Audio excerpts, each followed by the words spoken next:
Hey everybody, welcome back to Epic Maker Studio and FNP Wargamers.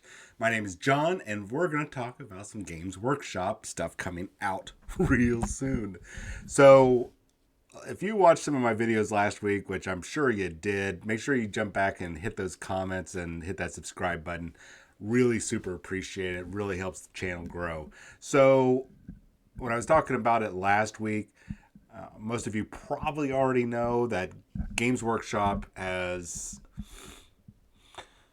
well, to put it kindly, they've dropped the ball a lot this year. And there's only so much that can actually be blamed on the pandemic. Now, I'm not going to rehash everything I've already talked about. It's not going to be an angry rant. But what Games Workshop has done as of last week, they said, hey guys, we're going to be taking a couple weeks off. They said a couple. My guess would be more likely probably 3 weeks off from doing any new pre-orders. That means new product that goes on pre-order on Saturdays to be released on the following Saturday. So they've taken a couple weeks off because things have gotten a little out of hand. But in the meantime, they've been really pushing a lot of the content. Now, it's nothing to really applaud them about because they would be doing this anyways. But it does not take away from the fact that they are putting out, as usual, some great looking content. So I'm going to start with Age of Sigmar because I don't know enough about Age of Sigmar, and I feel like I might have done a disservice to everybody out there at FNP Wargamers and Age of Sigmar by not covering on a more regular basis. So I've got my hands now on a rule book, and I'm reading over the rules a little bit more because I want to have a better understanding of this. Though I'm not going to have it on the same level as Ski or a lot of you that are embedded into the game. I just want to be able to talk about it with you guys. So Broken Realms has been relatively, I would say, successful. I think there are 2 or 3 books now into this. And the last one just came out this last weekend. It featured Be'lakor, gorgeous Demon Prince model, as gorgeous as a giant demon can be. So the Broken Realms is basically a story event that is going on right now in Warhammer Age of Sigmar. And we're seeing new characters pop up. It's a great opportunity for them to showcase upcoming armies or revisions to armies. Not in the same vein, I would say similar vein to how they did it with Psychic Awakening for Warhammer 40,000. But in this case, it looks like it's actually coming off better because you're getting some quality War Scroll cards or War Scroll battalions, excuse me. You're getting some really amazing character miniatures and some definitely money-saving deals for those War Scroll battalions that they choose to go ahead and box up for us, as I've covered before. So it has been a better success, in my opinion, than Psychic Awakening. Psychic Awakening really was just kind of it was a money grab, and it was, in my opinion, poorly executed. But they got our money, so I guess that's really well executed, if that makes sense. Enough of that. Let's go into hear the song of the Sylvaneth. You know what? You don't need to see my big head here. Let us go. Just get a little bit more full screen. Let's play the video. One day, we will rest and we will bask in what we have made for the sake of all. For now, go and take my song with you.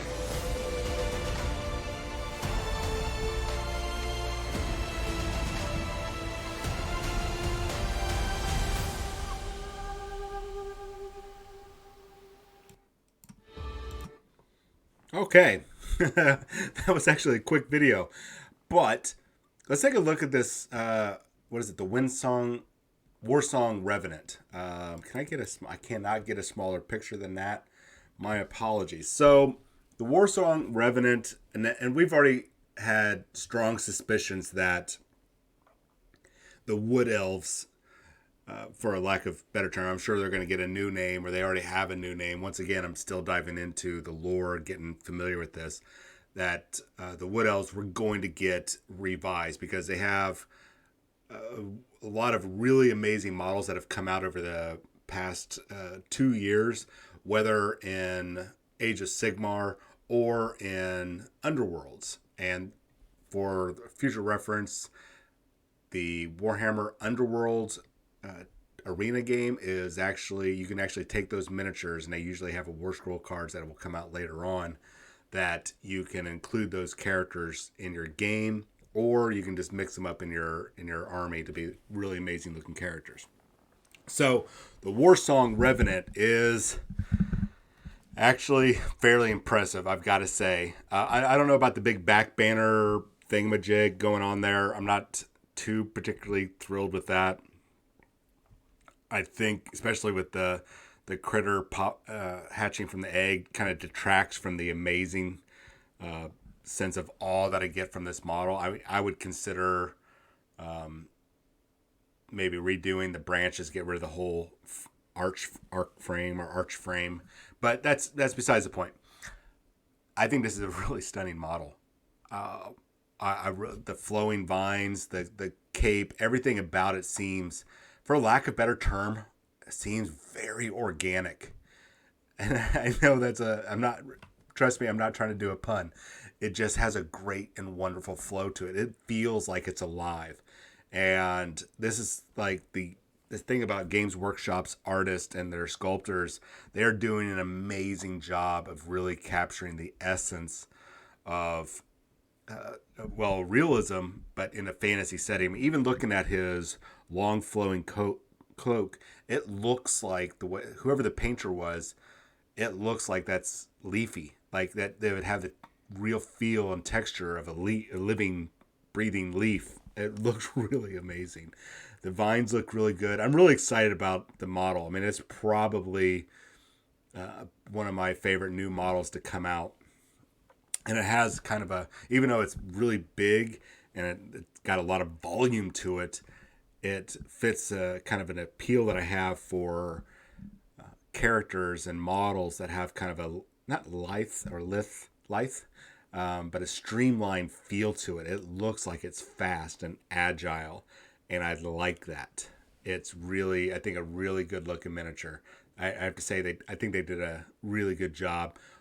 You know, aesthetically, that big arch on the back, I'd probably get rid of this and just have those, just maybe green stuff, more branches, or maybe even like attach some branches from the branch wraiths or whatever, the dryads, you know, to kind of bulk it out. But other than that, man, it's such a good model. So good job, Games Workshop. Another amazing model. I'd love to see his rules. I'm looking forward to seeing what Ariel and the Wood Elves are going to be coming whenever they get their own army book, which I imagine we might see sometime this spring or summer. We'll see. Cross our fingers. So let's keep moving on with Games Workshop. So they doing these Battle Sister Bulletins again, like they did a couple of years ago. They've got a brand new model coming out. I've been having a hard time figuring out. I've studied this model. I'm trying to think, is it plastic? Is it resin? I'm pretty sure it'll be plastic, but there's something in my experience that is kind of tugging at my mind, saying that the model herself might be resin,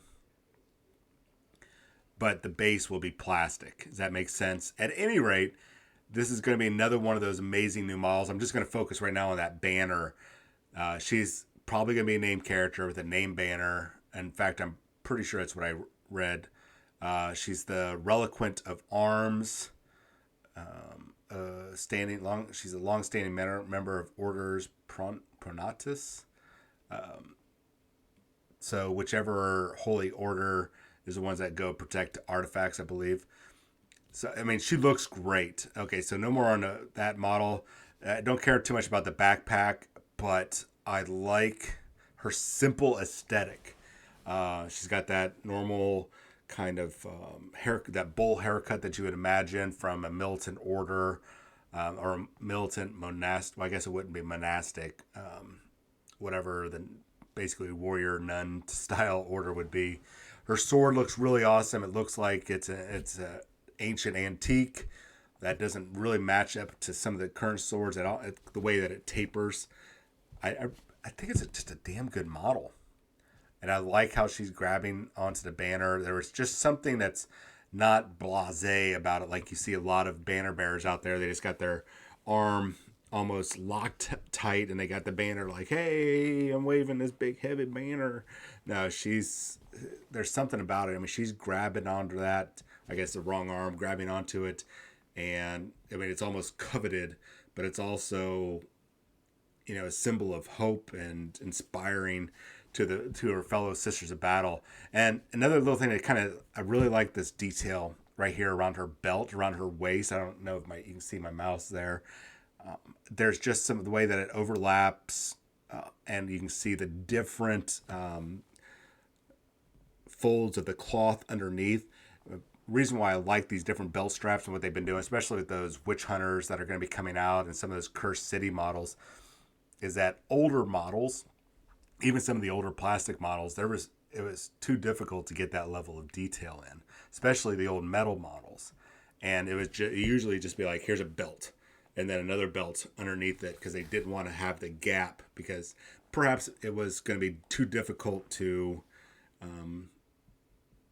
put into the mold, and the mold would actually reveal that level of detail. I don't know for sure. But the new plastics, the new laser cutting that they do for the molds, it really, really allows them to get by with a lot of amazing stuff. And little aesthetic details like that are just kind of tickle my fancy. So anyway, she'll be coming out probably, whenever Sisters Battle do, I imagine in the next couple months. You know what? She might be plastic. There she is with a different helmet. Interesting. Same pose, same sword. Is it Bose Pius? Yeah. Looks like she can just have a different helm. I'd probably put the helm on, because you don't go to war without your helmet on. I mean, that's just silly. You're not a Space Marine sergeant. So, anyways, it's gonna be good. It's another great, stunning model for the new Sisters of Battle line, who needed love after decades of bad models. Dated models, I should say, dated models. They were great when they came out.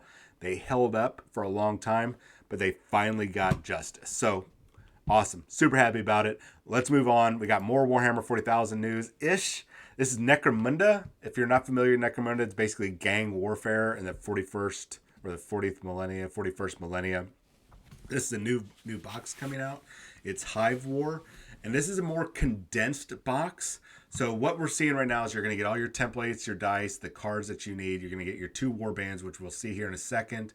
The rule book, if I didn't cover that, the game board, and actual terrain.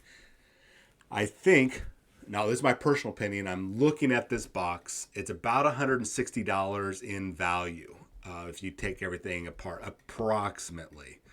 And I think that this box will probably be a smaller introductory price of about $100, maybe $120, but I think this might be a $100 box. And I think that's good. I think Necromunda needs a smaller price point buy-in. Their last big box that they did was like $210, or was that $290? It was excessive, and that's not a good way to get people into this game. If you want to get people into this game, you need to make it have a wonderful price point, a very easy price point that 2 people can split the box easily, or it's comfortable. Like, okay, you know what? I'm getting a full game for $100. This is good. And then you can build up from there, because they're going to. We're gamers. We're hobbyists. Of course we're going to. So looks like it's getting, looks like it'll be a hardback rulebook. Looking at both images, hardback rulebook for Hive War. That's good. It's got basic rules for all 6 of the clan houses. There's a lot more clans out there, and then you got the bounty hunters and all that jazz, but you're going to need to get the other books for that. So there you go. So we're going to get 2 gangs. It looks like House Escher, which is not even essentially, it is the all-female gang. And I really... these models really impressed me. Makes me hopeful that someday the Dark Eldar models the female Dark Eldar are going to get redone. This is probably my favorite gang because the models are really well done. And then the other creepy one is and I might be pronouncing this wrong, House Deloc or Deloc. They are a very creepy group, but they're like spy masters and information gatherers. They're sneaky, but they have some of the cooler models out there. I would say between these two gangs, they're two of my favorites out there. And I've seen a lot of people getting this box right here to be their Chaos Cultists. So there's a little tip for you if you're looking to make some Chaos Cultists for your Warhammer 40,000 Chaos Space Marine army. I really like the models. So those are both like $40 in value, by the way, unless those prices have gone up. So there's $80 right there. This book is probably going to be $30. So that's $110. So I can get you to my price. I'm not going to count all this other stuff, but this terrain box, I believe, is $80.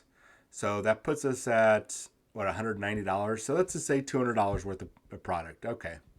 Or did I just not do that right? 80, 30. Yeah. So $210 approximately in value. They generally make these about anywhere from 35% to about 50% off. I'm going to say 50% off. And if they make this $100, that's good. That's good on them. That terrain set right there. So, if it goes up to 120, okay, I got you, fam. If it's pushing 160, I don't know. We'll see. But it's still good news. I'm excited about that. All right, let's move on. I'm just gonna sit here and read and oogle and try to guess the actual price value. So Warhammer Fest 2021 online. I think that this was already planned, but I also believe it might be kind of thrown out there as, hey, we're doing bad stuff over here. Don't look over here. Hey, Warhammer Fest, yay! And everybody's like, oh, what's this? We're gonna get more previews, yay! Forget about all the bad stuff. Let's focus on the good. So that's what we're gonna do. We're gonna focus on the good. So all next week from Monday to Saturday, they'll be packing each day with reveals of brand new things. I'm gonna try my best to cover every day. I might have to wait, because you guys will be getting your own daily updates. I might wait and do a Wednesday update and then a Sunday update. That way I've got Monday, Tuesday, Wednesday, and then Thursday, Friday, Saturday to stack up into one big video. So here's the schedule, and I will do my best to cover it. I might cover it every day, but I'm going to have to wait, obviously, for the reveals. So Monday the 3rd, this is next Monday. Is it next Monday? No. Yeah, that's next Monday. Age of Sigmar. There's going to be new stuff, guys. These are reveals. Warhammer 40,000 on Tuesday. Black Library. Oh, okay. Boxed Games on Thursday the 6th. I wonder what that will be. Could it be more Cursed City stuff or what? I don't know. Friday, more Warhammer 40,000. No big surprise there. It is their top selling game right now. You can't get away from it. And they've got a lot of stuff to release. Especially they've got a lot of miniature lines that are in way need of being redone, where Age of Sigmar is solid. Age of Sigmar has gotten a lot of love. And then Saturday, it's a mystery. What will it be? My guess is we might see something from the animated anthology, which some people are speculating that the animated anthology is going to be free online. I don't think so. I think it's going to be something we're going to have to purchase. We might have to, I don't know, depending on what service they put it on, we might have to rent it, if that makes sense. I don't think that they're going to go through all that process and just give it to us for free. They might give us one video, maybe, but I feel that the money that they're putting behind it, they're going to need to recoup that losses. So if some of the people are thinking, oh, it's going to be for free, I don't know, guys. I don't know. I really feel like we're going to be paying for it. I really do. Or it's going to pop up on a service later on. I don't know. That's my speculation. If it is free, that'll be a coup for Games Workshop. Well done. Well done. And then they'll put out the DVD at like $25 and we're all going to buy it. So at any rate, that's going to start at 6 p.m. BST. Let's find out what 6 p.m. BST to CST. Let's see what that is. That's going to be Monday at noon. Okay, so every day at noon, starting next Monday, we're going to do our best to cover this. I might even just do live shows to cover this. This is good. This is good. Despite everything that's been going on, whether this was planned or it's a way to obfuscate or it's hey, we're apologizing but not apologizing. None of that matters. We're getting it, and we get to look to the future of what Games Workshop has in store for us. So between Games Workshop and my other video about Atomic Mass Games, this is going to be a very, very good year for tabletop skirmish games. And if you don't even like either of those companies, their games for some reason, I get it. There's other companies out there with some fantastic games. One I'm going to hopefully get a review on this week is Osprey Press or Osprey Publishing has put out Stargrave. It is a tabletop miniature game that is miniature agnostic, meaning you can bring miniatures from any game system. So those of you that are like me that have bought tons of models from different game systems just because they were cool, that game's for you. So I'm hoping I'll be able to cover that this week. We'll see.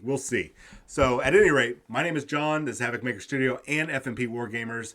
Before you go down below and leave a comment, hit the subscribe button on whatever channel you're on right now.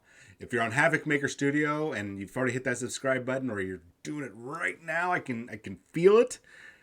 Down in that description right below, there's also a link for FNP Wargamers. If you don't mind hopping over there, hitting us up there with the subscribe as well, because it doesn't cost you anything. Then if you happen to be on FNP Wargamers, which I know there's like nearly 3,000 of you watching and viewing over there, head on over to to Havoc Maker Studio. That link is down in that description. Hit the subscribe button. Reason why, besides getting us up, if we can get to 100 followers on Havoc Maker Studio, it is going to open up to where we can start doing giveaways for free product to our subscribers. So once we have 100 followers on Havoc Maker Studio, then I'm going to start doing drawings for both channels to give stuff away. All right? That means free stuff just for hitting the subscribe button. And leave a comment, thumbs up, maybe a thumbs down if you have to. I get it. Anyways, you guys, have a wonderful day. I'm hoping that I will see you early tomorrow. I'm hoping I'm going to have some news from one other game system. But if you haven't seen the video for Marvel Crisis Protocol that I put out today with some exciting new miniatures and some rules, go ahead and head on over, hit that link, watch the video, leave a comment, make sure you hit that subscribe. I'll talk to you guys later. Have a wonderful day.